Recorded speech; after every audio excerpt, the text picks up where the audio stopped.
Ok, vamos ver aqui como estamos, se estamos ao vivo.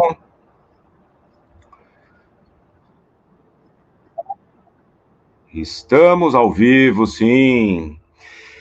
Muito boa tarde, meus caros e minhas caras, sejam muito bem-vindos a mais uma live do meu canal, Doni Correia, uma teia de ideias. Este canal conduzido por mim, como sempre digo, seu anfitrião, Doni Correia, mestre e doutor em Estética e História da Arte, membro da Associação Brasileira dos Críticos de Cinema, a Abracine, e da Associação Brasileira dos Críticos de Arte, a ABCA.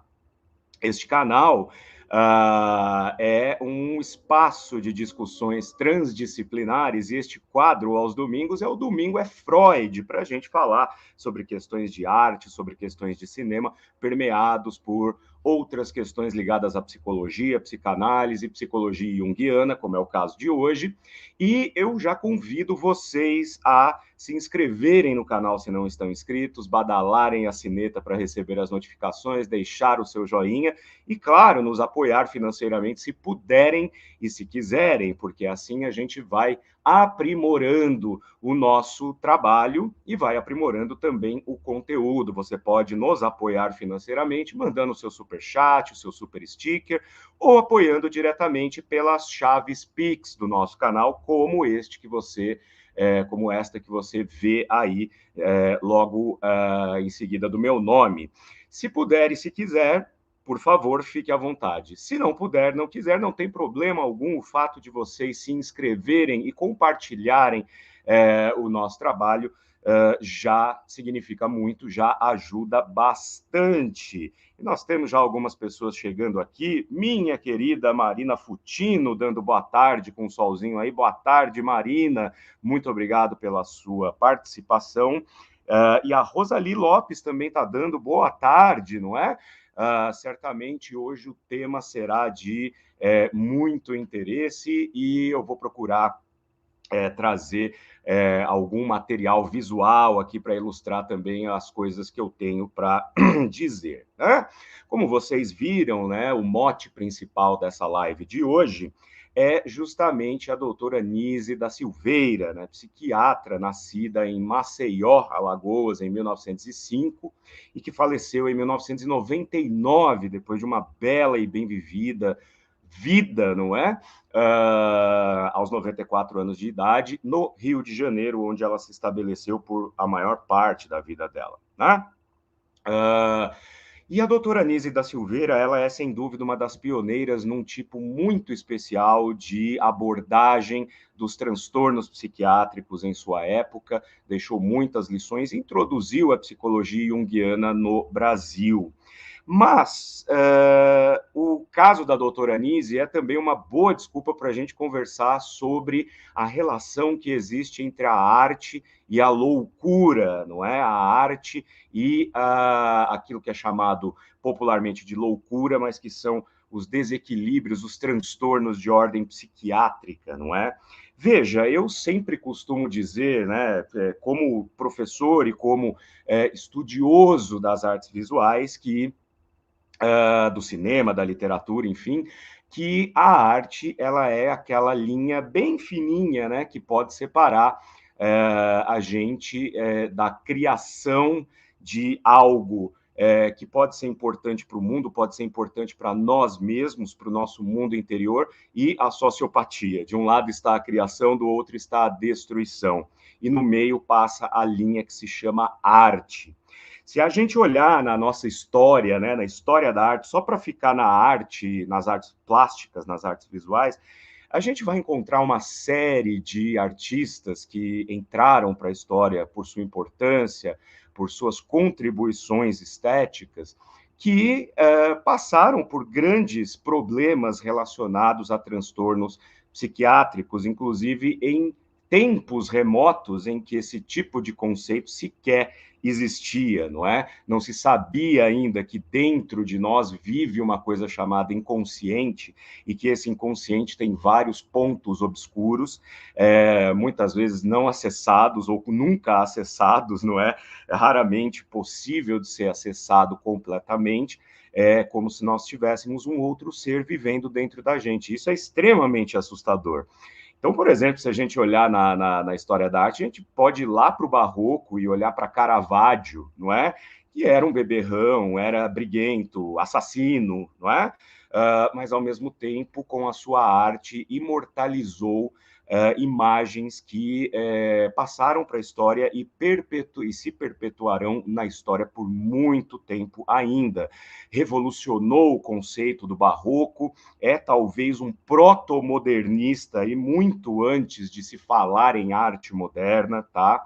E por falar em arte moderna, se a gente pegar o impressionismo, pós-impressionismo ali, a gente tem as figuras atormentadas de Paul Cézanne, a gente tem Vincent van Gogh, né? Mesmo aqueles que não conhecem, não conseguem, não têm intimidade com o estilo estético de Van Gogh, talvez não conseguiria distinguir uma tela de Van Gogh ou identificar uma tela de Van Gogh, sabe das histórias populares de que ele cortou a própria orelha e atentou contra a própria vida quando morreu, né?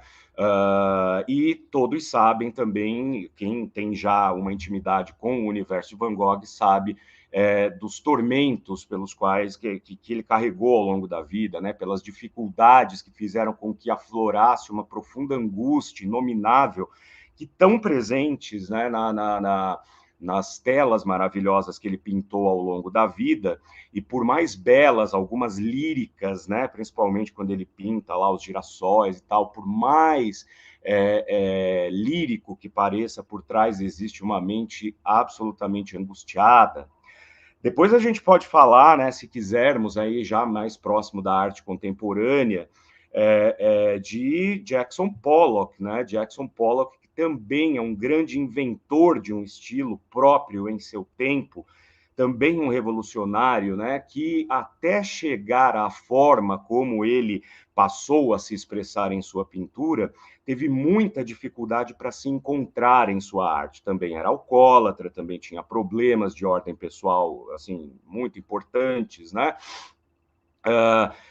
E somente num momento de muita depressão e de muito problema com o álcool é que ele foi orientado pelo médico dele a procurar uma forma de tratamento que seria a psicologia analítica naquele momento, para que ele tentasse, a partir desse tratamento, alinhar o inconsciente pessoal dele com a miríade de questões envoltas no inconsciente coletivo, né, segundo as teorias junguianas aí.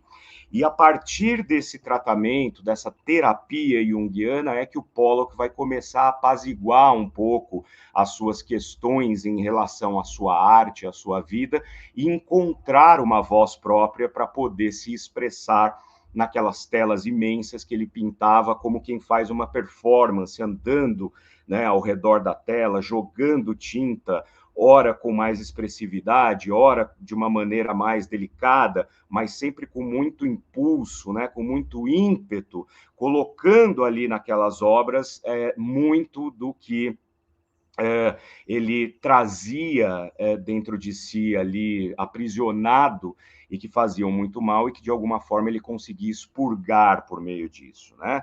De fato, a arte, neste caso, a pintura, sempre se mostrou uma forma de se lidar com os nossos problemas, com as nossas questões, de uma maneira muito importante. Sempre costumo dizer, né, que todos nós somos neuróticos em alguma medida, todos nós temos nossas questões pessoais que nos atormentam, nos angustiam o tempo inteiro e com as quais a gente vai lidando ao longo da vida. Se temos a oportunidade de fazer uma terapia, melhor ainda, porque isso nos mostra algumas chaves, né, para que a gente possa lidar com isso. Mas a grande questão é quando nós estamos falando de pacientes que apresentaram algum tipo de surto psicótico. e talvez o surto psicótico, né, em termos de surtos psicóticos, o que a gente mais conhece é o caso da esquizofrenia.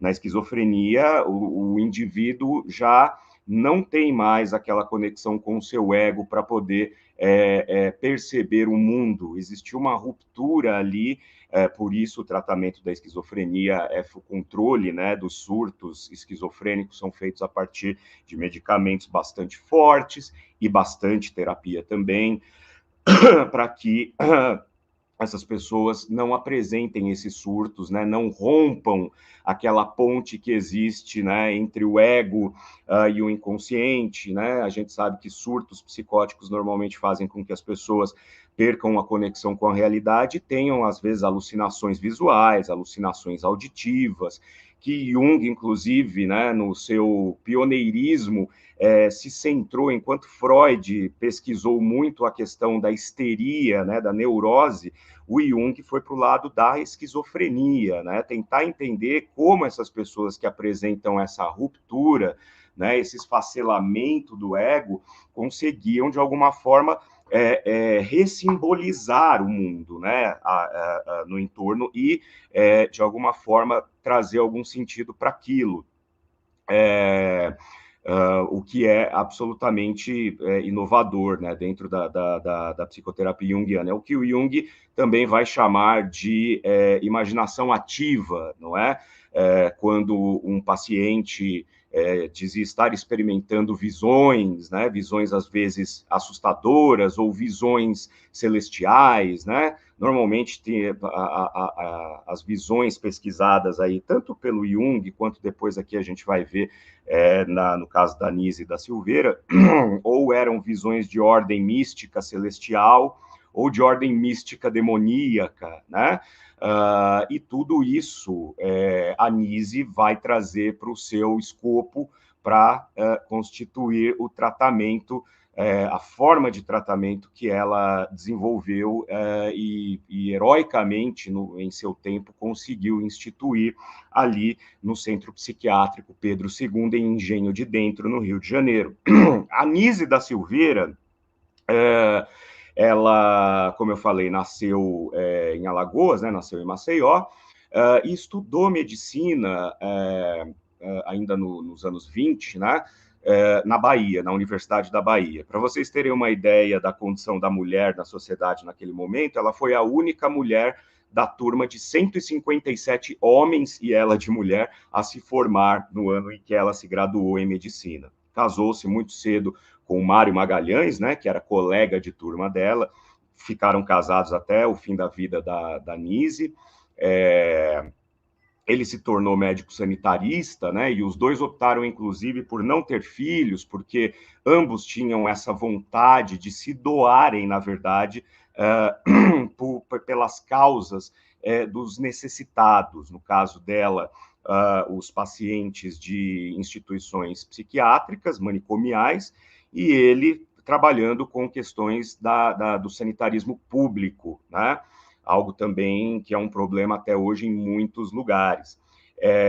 E no caso dela, ela inclusive depois chegou a ser presa ali no período da intentona comunista, né? Foi presa porque foi delatada por uma enfermeira, por ter material marxista, por ler material marxista, foi presa, ficou presa no mesmo presídio em que Graciliano Ramos esteve preso no mesmo período. Inclusive, Nise da Silveira é uma personagem do livro Memórias do Cárcere, né, que o Graciliano escreveria a partir dessa experiência na prisão por perseguição política.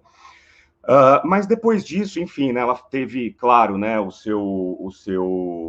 sua atuação no funcionalismo público cassado, né, mas só que lá em 1944, final da Segunda Guerra Mundial, etc., muitas mudanças de ordem política acontecendo no país, ela acabou sendo reincorporada ao funcionalismo público.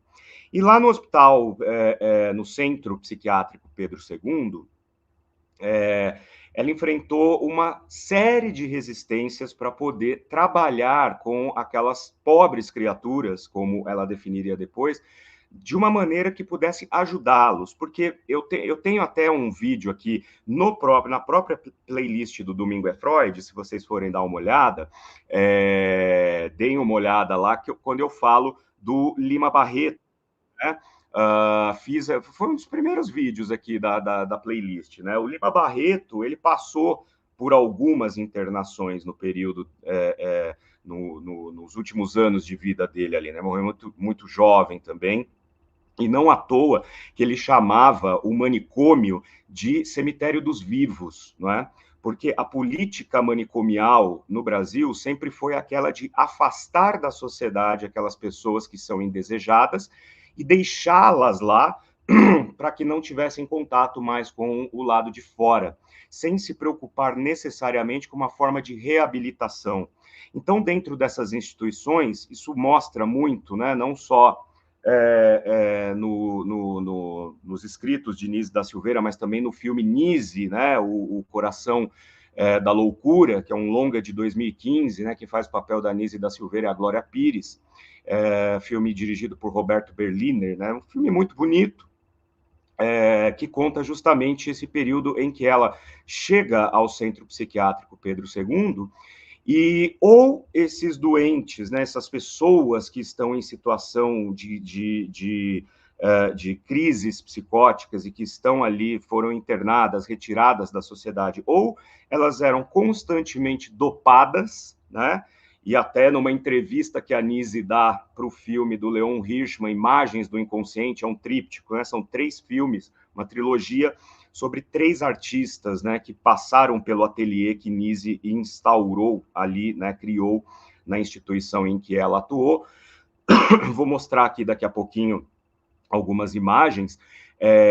A Nise fala que ou estas pessoas estavam completamente dopadas para que não apresentassem nenhum tipo de violência, para que deixassem os médicos e os enfermeiros em paz, ou eles eram tratados de uma maneira pior do que animais, né? Não vou dizer eram tratados como animais, porque nenhum animal merece ser maltratado, assim como nenhuma pessoa merece ser maltratada, mas eram tratados como bestas, né? Como verdadeiros alienígenas, como uma coisa que não tem alma, que não tem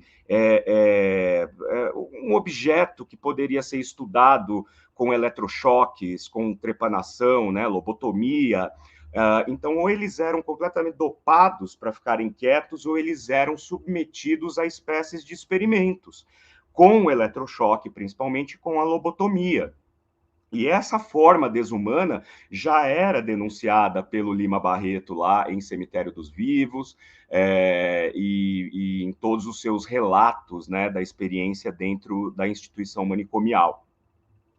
Pois a Nise da Silveira, ela chega com a proposta de dar a essas pessoas a possibilidade de se redignificarem, né, serem tratados como pessoas. Tanto é que no filme, né, com a Glória Pires, tem um momento lá que um dos enfermeiros, um dos mais violentos, que a Nise tem que ficar toda hora repreendendo, porque ele quer, de todas as maneiras, punir fisicamente, né, os internos ali que se comportam de uma maneira mais violenta, ela diz: não vamos chamar essas pessoas de pacientes, são os nossos clientes, né? Veja só, então, a mudança.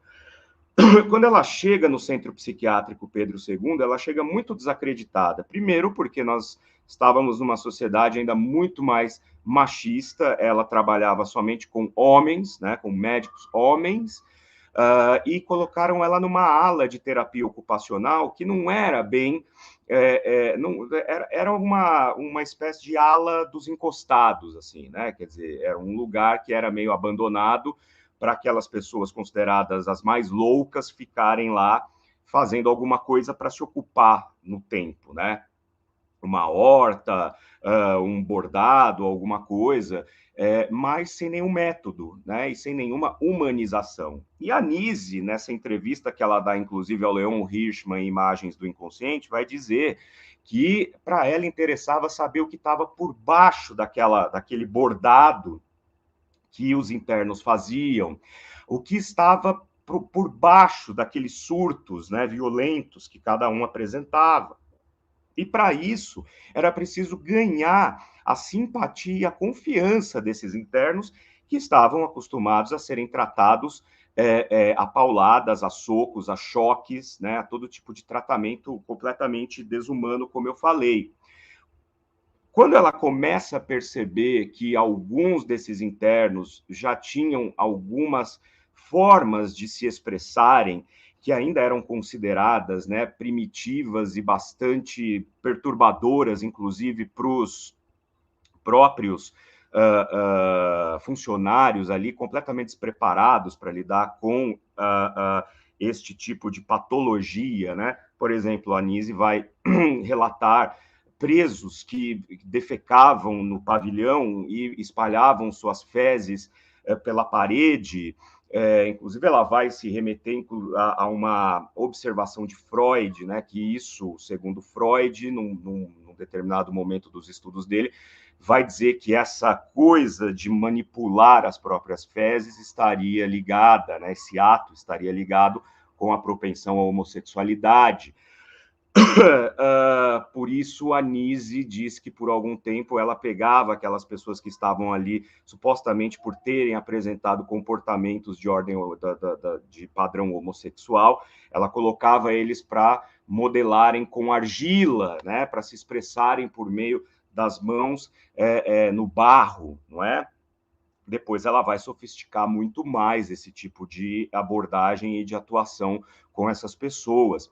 Mas a ela, ou então, como um outro caso que ela relata, das pessoas que estavam ali no meio do pavilhão, no meio da sala, urinavam no chão e tentavam e ficavam passando a mão compulsivamente na urina, tentando formar alguma coisa, ou seja, eram almas, né? Pessoas ali tentando de alguma forma simbolizar algo a partir de excrementos que saem de si, tentando simbolizar algo sobre si, buscando, né, pedindo ajuda desesperadamente para tentar simbolizar o mundo a partir de si próprio. Então, ela vai começar a trabalhar de forma tímida ainda neste ateliê que ela institui na ala para onde ela foi mandada, né, para dirigir, e sob desconfiança, né, da classe, dos colegas ali, né, muita desconfiança.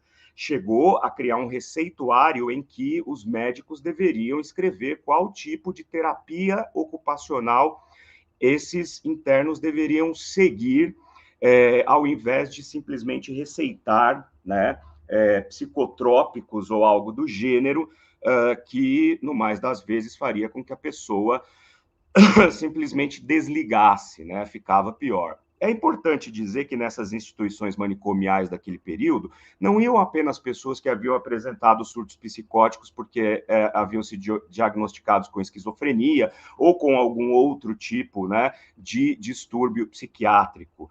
Qualquer pessoa indesejada no âmbito da sociedade era enviada para uma instituição manicomial. Então, uma moça que teve uma desilusão amorosa, como a gente vai ver aqui no caso da Adelina, né, que é uma das mais profícuas artistas aí que passou pelo ateliê da Nise, teve uma desilusão amorosa e por causa disso se tornou depressiva, se tornou agitada, se tornou violenta, e os pais simplesmente muito por falta de instrução também, porque no caso de Adelina ela era muito pobre, né? Filha de camponeses, então gente de pouca instrução, ia para o manicômio, não é? Fernando Diniz, que é outro que eu quero mostrar algumas imagens para vocês aqui, era um garoto, filho de uma empregada doméstica que, durante a infância e a adolescência, era considerado um dos melhores alunos da sala. Estudava, tirava muitas notas boas e tal, era uma pessoa alegre. E um dia foi preso nadando nu na praia de Copacabana.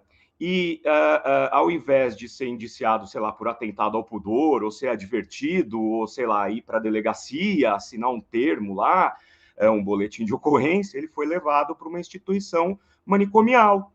Se ele não tinha algum problema de ordem psiquiátrica, dentro dessa instituição ele passou a ter, porque o tratamento, a razão pela qual essas pessoas eram levadas lá para dentro eram as mais diversas possíveis, mas o tratamento e o controle dessas pessoas era o mesmo para todo mundo. Dá-lhe remédio, dá-lhe eletrochoque, dá-lhe lobotomia. Então, quem não tinha nenhum problema e foi simplesmente levado para uma instituição dessa, porque estava nadando nu na praia de Copacabana, passou a ter problemas, né? A gente sabe, no longo prazo, os malefícios do uso de remédios psiquiátricos, né? Por mais modernos que muitos agora são, isso deixa uma sequela nas pessoas, né? E o grande desafio que a doutora Nise fala nessa entrevista ao Leon Hirschman, lá em 1986, vejam só, né? Quase 30, quase 40 anos atrás, ela já dizia uma coisa que existe até hoje, que é o ato político no tratamento de distúrbios psicológicos.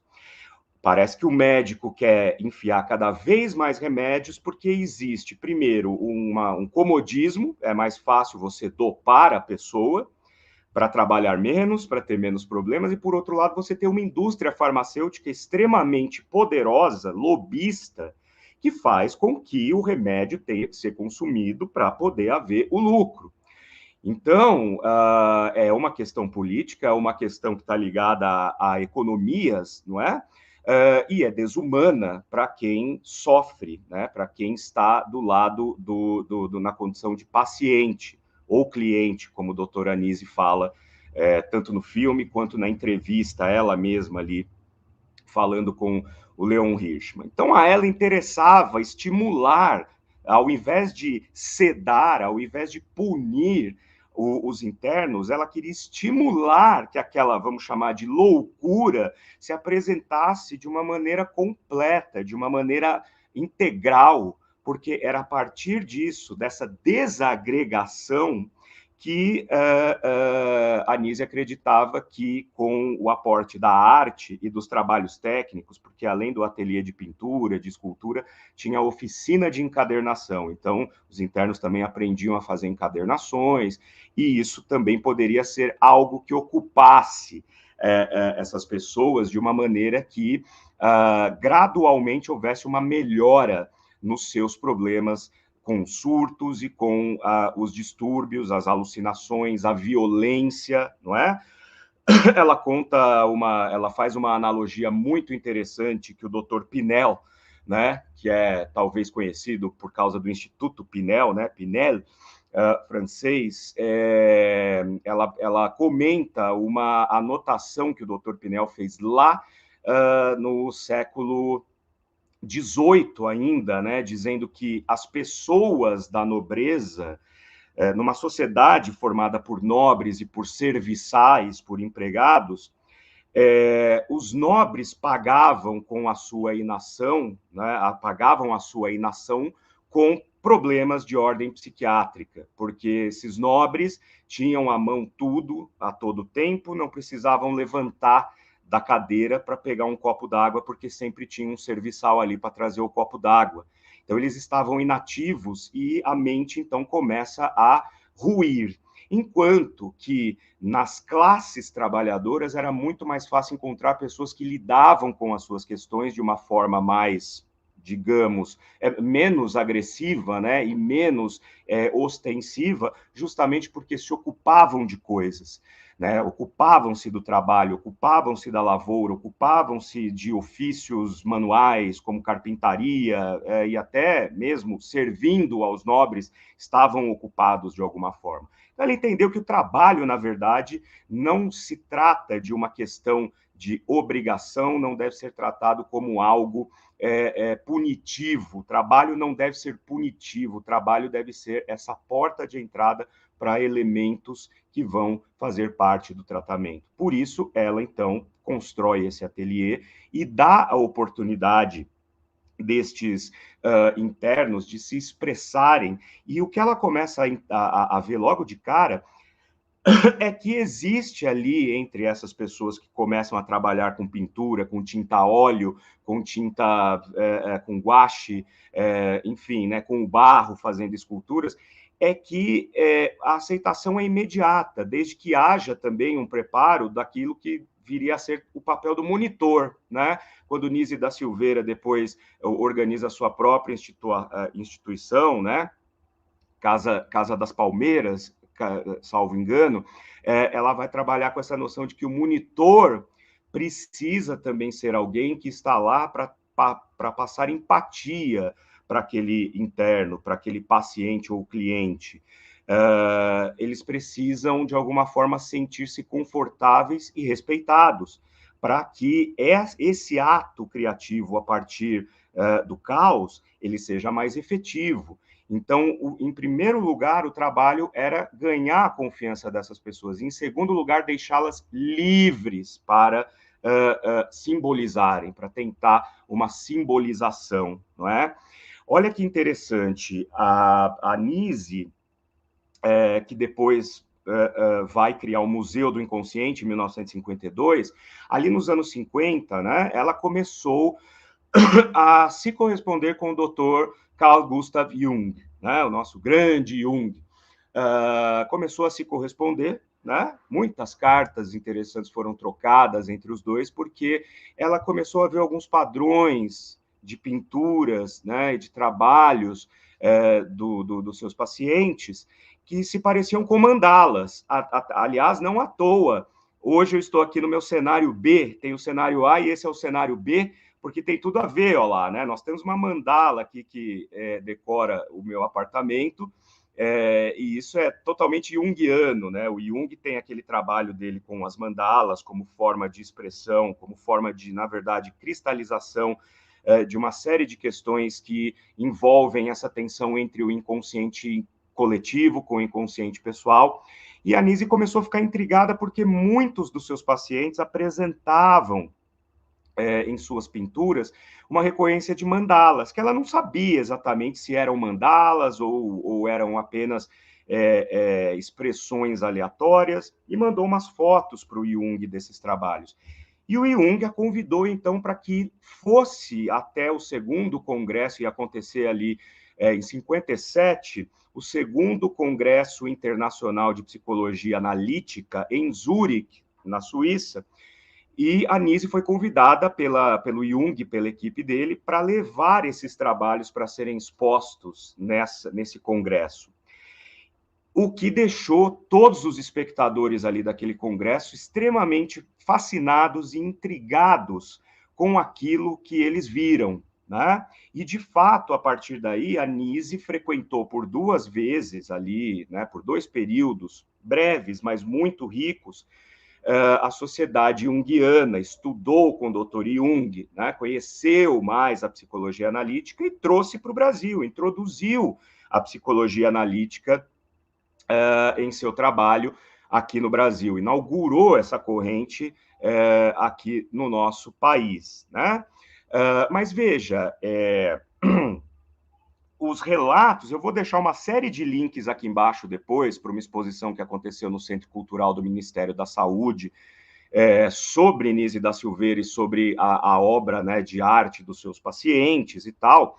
Vou deixar links aqui para que vocês tenham uma ideia justamente da complexidade e, ao mesmo tempo, da beleza, né, da beleza que existe nesse tipo de abordagem dos distúrbios psiquiátricos e como eles foram tratados pela Nise, né? Ela tem uma citação dela aqui que ela disse o seguinte, ó: era surpreendente verificar a existência de uma pulsão configuradora de imagem sobrevivendo mesmo quando a personalidade estava desagregada. Ou seja, mesmo quando o ego do paciente, do interno, estava completamente desagregada, ela fazia exatamente aquilo que ela disse, ela queria ver o que havia por baixo daquilo, e ela encontrava uma pulsão configuradora, ou seja, uma tentativa de reorganizar, de reagregar, né, essa personalidade cindida. Isso está no link que eu vou deixar para vocês sobre o Museu de Imagens do Inconsciente, né, o legado que ela deixou para a gente, que tem o ateliê de pintura até hoje, né? E sobre esse contato com Jung, olha que interessante, né? O Jung disse o seguinte, ó: se houver alto grau de crispação, ou seja, de retração, né, de encolhimento do consciente, ou seja, do ego, muitas vezes as mãos são capazes de fantasia, ou seja, o ego pode estar encolhido, pode estar fragmentado, pode estar retraído, mas as mãos são capazes de realizar a fantasia. E essa fantasia é que vai dar ao interno, ao paciente, a possibilidade de apaziguar, né, essa crispação do consciente, tá? E é muito interessante a maneira como alguns mitos, né? Porque o Jung, uma das características da psicologia junguiana é trabalhar a questão dos mitos, principalmente nessa configuração dos arquétipos que estão ligados ao inconsciente coletivo. O inconsciente coletivo seria toda aquela herança civilizacional, digamos assim, atávica, deixada ao longo de séculos e séculos e séculos e milênios, que vão se acumulando e, de alguma forma, nos pautam para que nós consigamos construir o nosso inconsciente, ou que o nosso inconsciente pessoal se construa e, a partir daí, nós possamos nos individuar também. Então, existe sempre essa tensão entre o nosso inconsciente pessoal e o inconsciente coletivo, como eu falei no caso do Jackson Pollock, né? E ao estudar as imagens produzidas, né, a Nise começa a estudar as imagens produzidas pelos seus pacientes e começa a encontrar relações muito próximas de questões míticas da civilização, sobre as quais estes internos jamais tiveram contato, né, ou com as quais jamais tiveram contato.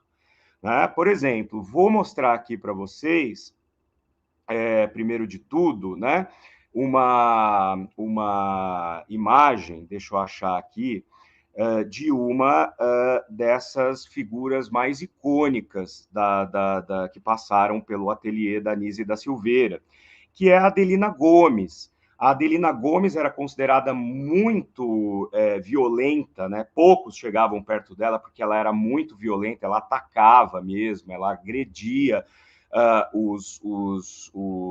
equipe, né? Os monitores e os enfermeiros e enfermeiras, porque era atacada também, porque era agredida naquele modo arcaico, né? Medieval, de lidar-se com as pessoas que estavam ali internas. A Adelina é aquela moça que eu disse que aos 16 anos, aos 18 anos, aliás, né, ela nasceu em 1916, filha de camponeses, pouca instrução. Aos 18 anos se apaixonou por um homem, e essa relação foi desaprovada pela família. Então, ela não se consumou, né? A união não se consumou. E a partir dessa desilusão amorosa, a Adelina começou a apresentar comportamentos violentos, comportamentos depressivos, que fizeram com que ela fosse internada, né? Simplesmente internada. E lá, obviamente, que a situação dela só piorou pela forma como ela foi tratada durante muito tempo. Só que nas pinturas dela, né, quando ela começa a trabalhar ali a obra dela, que deixa eu até pegar o número aqui, porque ela pintou mais de 17.500 imagens, para vocês verem o ímpeto, né, dessas pessoas ali. Alguns produziram mais de 20.000 imagens, né, então era uma urgência mesmo que estava ali pulsando e que precisava vir à tona de alguma forma, né? Mas a Adelina, quero mostrar uma imagem dela aqui para vocês e vou compartilhar, porque é um dos exemplos que a própria doutora Nise vai se utilizar para explicar a forma como a Adelina se relacionava com o ato criativo, né? Deixa eu pegar aqui. Tá aqui. Ok. Vocês vão ver daqui a pouquinho, aí já deve estar aparecendo, né? Olha aí, essa imagem, então, da Adelina, que eu vou colocar em tela cheia aqui para ficar mais visível. Aqui, a doutora Nise depois diria que na obra da Adelina era muito comum que ela pintasse sempre duas mulheres como se fossem siamesas, ou como se elas estivessem se fundindo, né? Como se elas estivessem entrando em simbiose física, né? Uma junção. E isso, ela começa a identificar uma relação muito próxima com o mito de Dáfne. Veja só, o mito grego de Dáfne. Dáfne, na mitologia grega, era uma figura que foi cortejada por Apolo, mas se negou a ter qualquer tipo de relação com Apolo. E o Apolo, como um deus, né, não aceitava isso de jeito algum e a assediava, ficava atrás dela, de toda forma, né, ficava ali enchendo o saco, até que Dáfne vai pedir. Dáfne era filha da mãe Terra, né? O que a gente pode chamar de Gaia também. Vai pedir ajuda à mãe dela para que a mãe dela a proteja desse assédio todo de Apolo. E a mãe dela a transforma num vegetal, para que ela ficasse disfarçada e não fosse mais encontrada por Apolo.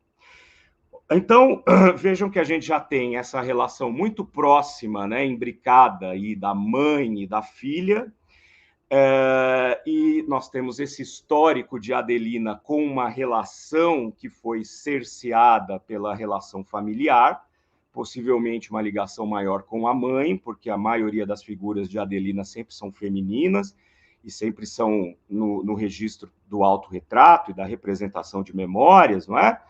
E aí, vou interromper o compartilhamento porque eu quero mostrar uma outra imagem dela bastante reveladora nesse sentido, né? Que é essa daqui. Deixa eu compartilhar novamente. Vamos apresentar compartilhamento de tela. Olho sobre cartolina. Então, essa imagem, veja só, né? Que é possivelmente um autorretrato em que ela coloca flores acima da cabeça dela, e a Nise vai dizer que num momento muito delicado do tratamento da Adelina, ela acabou se expressando verbalmente, dizendo: eu queria ser flor. E o que aconteceu para que Dáfne fosse salva e nunca mais Apolo ficasse ali em torno dela assediando? Ela foi transformada num vegetal, né?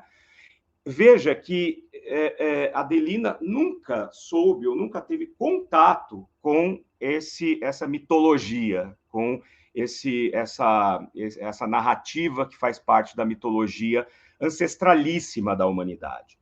Mas aqui acaba se manifestando, e a Nise, a partir dos estudos de Jung e do inconsciente coletivo, dos arquétipos, vai identificar essa busca, né, atávica de Adelina para poder ressimbolizar essa experiência traumática da vida dela, que inclusive foi responsável por levá-la para dentro da instituição manicomial, né? Vou mostrar aqui um outro artista também bastante interessante, e depois vou deixar todos os links aqui para vocês verem, que é o Carlos Pertius, né? O Carlos Pertius, ele tem uma história já de algumas manifestações de cunho psicótico, já desde muito jovem. Ele sempre foi uma pessoa emocionalmente frágil, muito ligada à mãe e muito ligada à religiosidade. Até que ali, quando o pai dele falece, ele para de estudar para ir trabalhar, coisa muito comum até hoje, não é? Se torna o arrimo da família, e num dado momento, enquanto ele se preparava para ir trabalhar, colocava a roupa e tal, o sol entrou pela janela do quarto dele e refletiu no espelho e formou um reflexo, né, na parede, um reflexo circular. E nesse momento ele relatou ter uma iluminação, é como se ele começasse a ver por aquela imagem anjos descendo até o quarto dele, e ele batizou aquilo de planetário de Deus, né? De alguma forma ele intuiu que ele estava recebendo uma revelação de ordem divina ali. E chamou todas as pessoas da casa dele, incluindo a mãe dele, para irem no quarto ver o que ele estava vendo. Vocês estão vendo o que eu estou vendo? Ninguém estava vendo nada, e naquele mesmo dia ele foi internado, né? De novo, há também falta de acesso à informação, falta de acesso a uma educação básica, fazem com que as pessoas tendam a simplificar as coisas. Então, ele foi internado imediatamente, né? E aí, esse mote do Planetário de Deus passou a ser o mote principal, né, de suas pinturas. Passou a ser o mote principal dos seus trabalhos no ateliê de Nise da Silveira. Eu não tenho como compartilhar as fotos aqui, porque elas estão num outro formato, mas o link vai ficar aqui embaixo para vocês verem como o Carlos Pertius começou, principalmente já perto do final da vida dele, pintar a imagem do sol. Ele sempre pintava o sol de várias formas e com várias características e com vários materiais. Pois a Nise vai olhar para essa obsessão do Carlos de representar o sol em suas pinturas, ela vai relacionar com o mito de Mitra, né? Que é talvez um dos mitos mais antigos da nossa civilização, da história da civilização.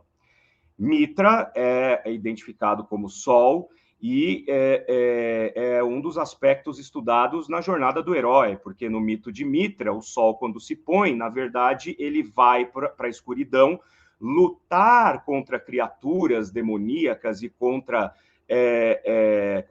e enfrentar contratempos que querem impedir que ele renasça no dia seguinte. Então, quando o sol renasce no dia seguinte, é porque Mitra, mais uma vez, venceu, não é? Os grandes desafios. É a jornada do herói, né?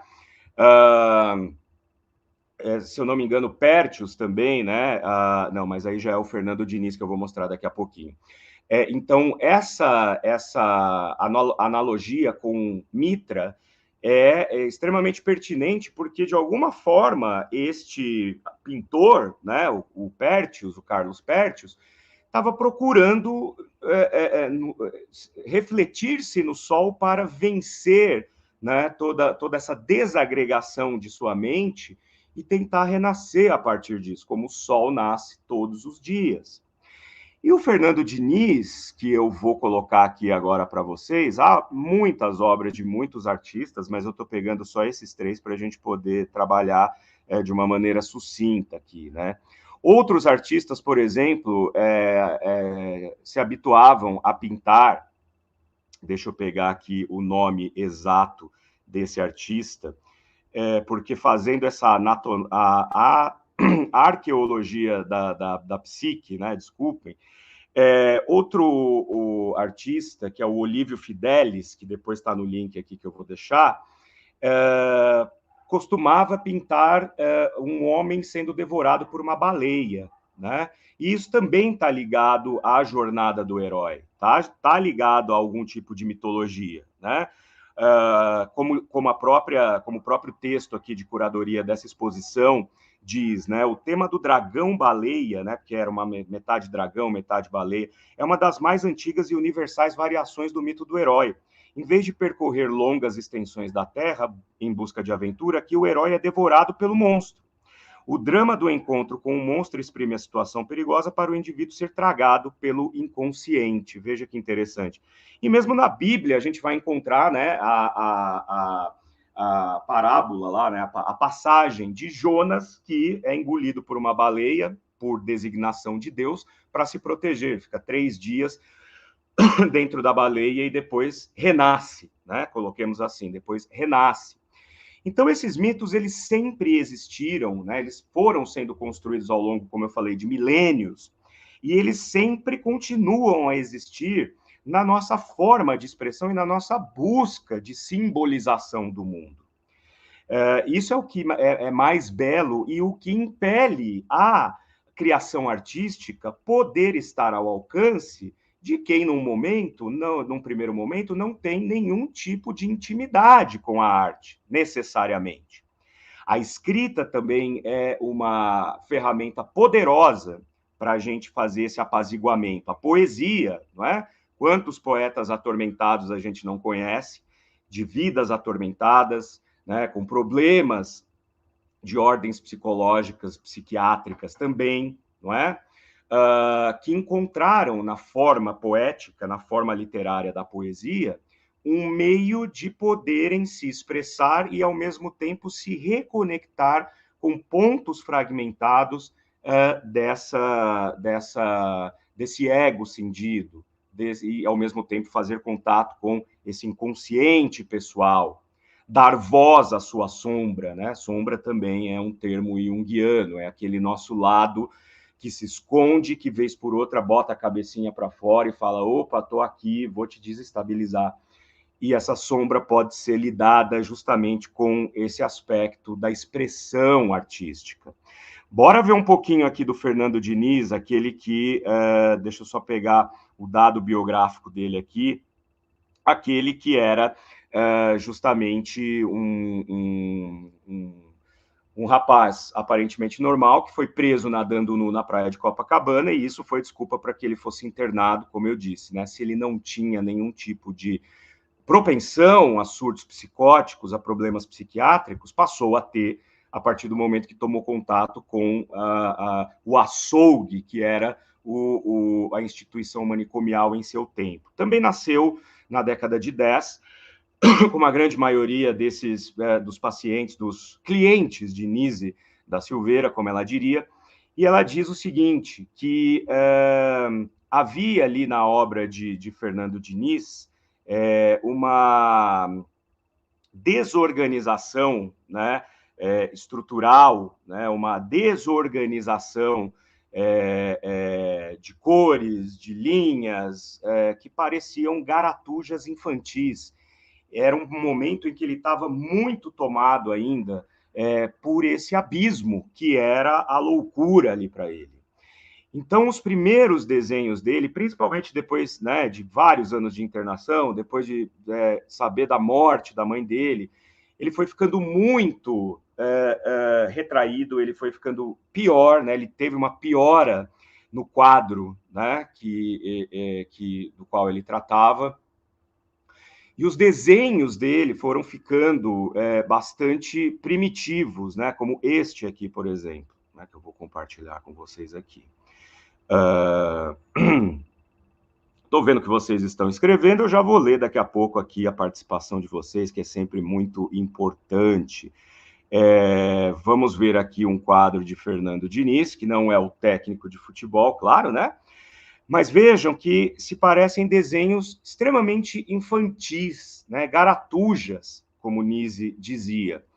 E essas garatujas eram desorganizadas e muito agressivas até. Só que conforme a imersão nesse tipo de desenho vai evoluindo, o Fernando ainda está depressivo, mas percebe-se uma melhora significativa, inclusive no semblante dele, de tristeza, de depressão. Olha o que ele diz aqui, né? Isso é uma das citações de Fernando Diniz. Pintar é procurar fazer as coisas por meio do pincel. Olha que interessante. Obviamente que na sua simplicidade de se expressar, porque também era uma pessoa, embora um excelente aluno, era muito pobre, com poucos acessos, e depois de passar por tratamentos, né, entre várias aspas, dentro dos manicômios, certamente isso acabou afetando a sua capacidade intelectual ainda mais, né? Então ele diz, pintar é procurar fazer as coisas por meio do pincel, fazer as coisas, ou seja, para ele, o pincel é a forma como ele consegue fazer as coisas, o mundo, como ele consegue se relacionar com o mundo, né? É uma riqueza, pois se faz figuras e mais figuras até formar uma fortuna. Olha o que é, né, esse contingente de imagens que ele vai produzindo, de figuras. Isso é o tesouro dele, né? O acúmulo primitivo dele que faz com que ele veja isso como uma fortuna. É uma riqueza que se aprende tirando da fumaça do ar. Olha que simbólico isso, né? O ego cindido é como a fumaça no ar que vai para todos os lados e se dissipa muito rapidamente, né? É uma riqueza que se aprende tirando a fumaça do ar. ou seja, ele constrói essa riqueza dele, que são as imagens, e que constituem a fortuna para ele, tomando pé de novo dessa fumaça que se dissipa no ar. Então, isso é muito rico para quem estuda e para quem trabalha com estas pessoas que se expressam dessa maneira. E aí, é óbvio que depois de um tempo, né, com esses desenhos agressivos, mal formulados, displicentes, né, infantis, a melhora é tanta que olha o que acontece. Né? Aqui nós temos um autorretrato dele, pintado algum tempo depois, em que ele já consegue formar a imagem de uma pessoa, no caso dele mesmo. Ele já consegue se colocar na obra dele. Ele já consegue se refazer, ele consegue reconhecer coisas que um paciente em surto psicótico importante não consegue. Né? Aquele primeiro desenho era um paciente em estado importante de surto psicótico. Esse paciente é um paciente que convive com talvez a sua esquizofrenia, não é? Não sei exatamente o diagnóstico, mas consegue simbolizar, consegue expressar, consegue ter equilíbrio nessa construção ao olhar para o mundo e para a realidade. Ele remonta aquela ponte que caiu, né, entre o ego e o inconsciente, entre os caminhos que nos levam a compreender-nos dentro do mundo e a compreender o outro. No limite, gente, né, já estamos chegando ao final aqui, no limite, o que Nise da Silveira fez, e que, infelizmente, né, ela não conseguiu atingir tanto quanto gostaria, porque nós ainda temos um sistema, como eu disse, né, que não olha para formas alternativas de tratamento dos distúrbios psicológicos. Hoje nós temos a arte-terapia, não é? Que é uma derivação aí da psicologia analítica junguiana, muito importante, e que visa justamente dar a oportunidade a essas pessoas em tratamento para que elas se expressem a partir de sua própria arte, a partir do teatro, a partir da música, a partir da pintura, a partir da escrita. Eu, particularmente, adoro esse campo de estudos, né? Como alguém entusiasta da psicologia analítica, quando eu tiver a oportunidade de aplicá-la, de clinicar com ela, eu quero trabalhar justamente a aplicação desta ferramenta que é a produção artística. E a Nise da Silveira, já lá com seus 80 anos de idade, nessa entrevista com Leon Hirschman, que eu vou deixar aqui todos os links logo após o fim da live, diria depois que ela se recusava, mesmo com 80 anos de idade, já frágilzinha, né, já uma senhorinha, muito espirituosa, né, gateira também, né, a gente vê no filme os vários gatos ali transitando na sala dela e deitando ali do lado dela, tal. Isso já é um excelente sinal, né, quando você tem ali um animalzinho de estimação te acompanhando, para efeitos curativos, inclusive, né, terapêuticos. Ela diz que as pessoas ficavam dizendo muito para ela depois que ela se aposentou, por que é que ela continuava se metendo, né, na tentativa de se intrometer ali nas formas de tratamentos em instituições manicomiais, se ela já estava aposentada, então ela podia ficar quieta e tal. Ela disse, olha, não vai ser um papel da Previdência Social dizendo que eu estou aposentada que vai fazer com que eu pare de lutar por aquilo que eu acredito. Seja numa instituição manicomial, seja na África, seja na Biafra, nas pessoas que passam fome, eu tenho um dever moral, ético, um compromisso com os desvalidos para que essas pessoas tenham um pouco mais de dignidade, e eu faço isso aplicando aquilo que eu sei fazer, né? Então, os préstimos que Nise da Silveira nos deu, né, nos legou, algo de inestimável. Oxalá que a medicina psiquiátrica olhasse com mais respeito e mais atenção, sobretudo a atenção e depois o respeito a estas formas de acesso a questões da consciência humana que às vezes são muito mais eficientes do que o medicamento. E a própria Nise diz, né?